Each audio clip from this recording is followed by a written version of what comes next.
So Moho has a frame by frame feature, so you can do frame by frame animation, and this is how you set that up. First of all, you're going to need to be on frame 0 because you cannot construct anything if you're not on frame 0. Just remember that. That tripped me up quite a lot initially, and it was very frustrating.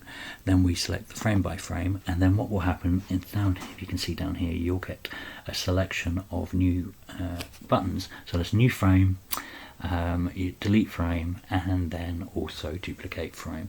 And let's stick the onion skins on. So that's the onion skin on button, and we'll start at frame 1. Let's actually select the pen tool, probably help. There's frame 1, and we go frame 2, and you'll see that the onion skin at the moment is actually underneath. You can change that as well, and I'll show you that in a second. So come down to the onion skin option, and down here you can change that to draw in front or behind. The frame behind is in red and the frame in front is green. It doesn't have the level of sophistication that say TV Paint is, but you know, what do you expect? This is early days. And yeah, that's it, and you can do frame by frame.